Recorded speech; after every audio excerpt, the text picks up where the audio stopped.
हज़रत अबू बकर सिद्दीक का जमाना था तो एक शख्स मुल्क के शाम का रहने वाला, बड़ा कर्जा चढ़ गया उस पे, तो वो हज़रत अबू बकर सिद्दीक के पास आया, कहने लगा आप अमीर भी हैं और अमीर भी हैं, दोनों बातें। एक अमीर ये है कि मुसलमानों के सरबराह हैं, और दूसरा अल्लाह ने आपको माल दौलत भी अता फरमाया है, तो मेरे ऊपर कर्जा चढ़ गया है तो मेहरबानी फरमाए। वो कहता है हज़रत सिद्दीक अकबर ने मेरा हाथ पकड़ा, घर के अंदर ले गए।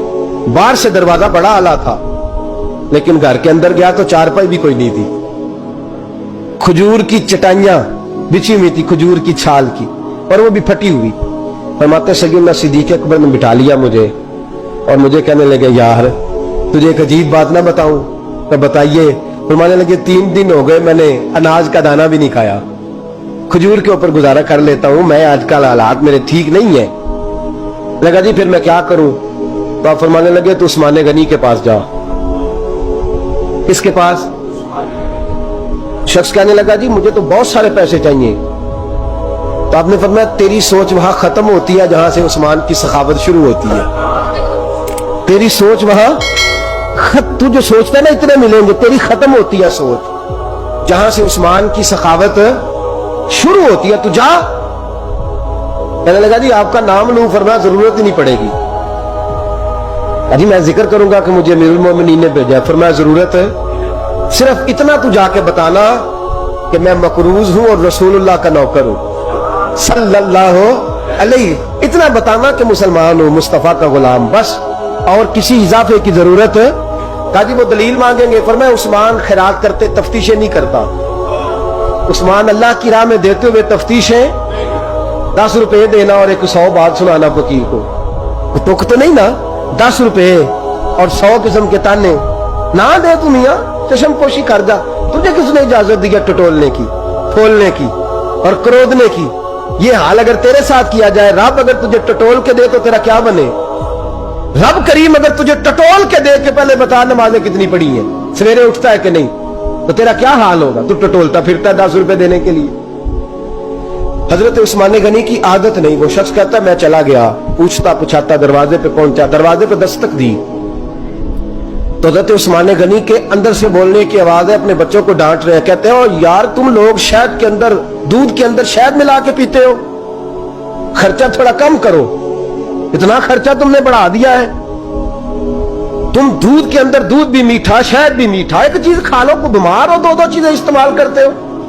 कहते मैंने कहा अबू बकर तो बड़ी बातें बता रहे थे, और इस किस्म के कई वाकयात हज़रत उस्मान गनी के साथ हुए। वो तो बड़ी बातें बता रहे थे और ये आदमी दूध शहद से लड़ाई कर रहा है, और मुझे कई 1000 दिरहम चाहिए, दिनार चाहिए, मुझे दे देगा?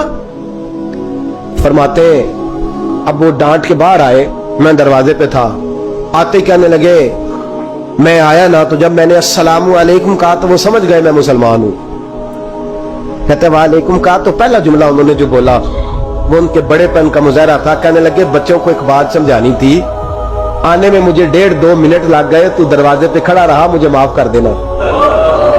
बड़े लोगों की बड़ी बातें, बड़े लोगों की बड़ी बातें, इतना बड़ा कद है उतना बड़ा इखलाक है। कहने लगे तुझे एक बात बच्चों से करने लग गया था, तुझे इंतजार करना पड़ा, जरा दरगुजर करना।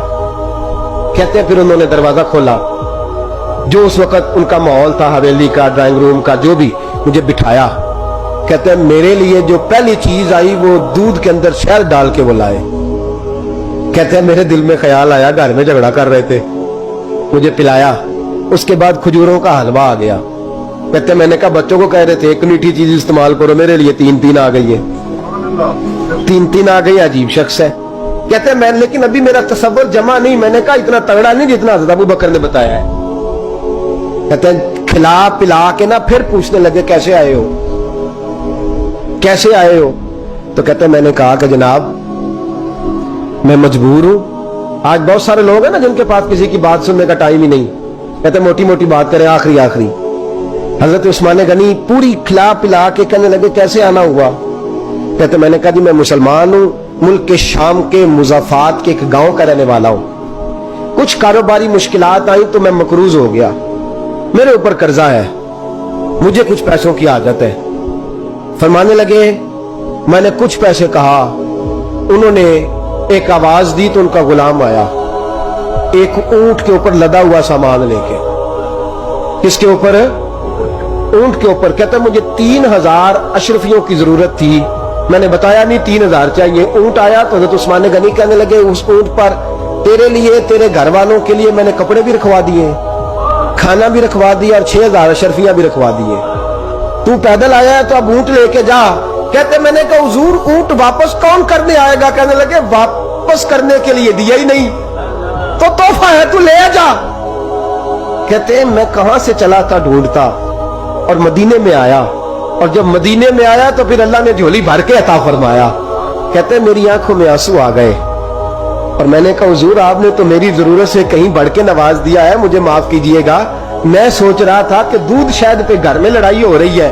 آپ فرمانے لگے رب نے جو مجھے پیسے دیے ہیں اس لیے نہیں دیے کہ میری اولادیں موج مستی کرتی پھرے, میرے مالک نے مجھے نوازا ہے تاکہ میں محمد عربی کی امت کی نوکری کروں صلی اللہ علیہ. یہ سخاوت کا حال. فرماتے میں نے نہیں بتایا کہ مجھے سیدنا صدیق اکبر نے بھیجا ہے. فرماتے میں دروازے تک گیا تو میں نے کہا شکریہ جزاک اللہ, آپ کی مہربانی. تو مسکرا کے فرمانے لگے میرا شکریہ ادا نہ کر, ابو بکر صدیق کا کر. میرا نہ شکریہ ادا کر, شکریہ ابو بکر صدیق کا جس نے تجھے یہ رستہ دکھایا ہے. فرماتے میں نے کہا حضور آپ فرمایا جاؤ جاؤ جاؤ تمہارا کام ہو گیا ہے, میں تفصیلات میں نہ جاؤ. یہ شان سخاوت سیدنا عثمان غنی رضی اللہ تعالیٰ عنہ کی اور میں بیان کر چکا ہوں.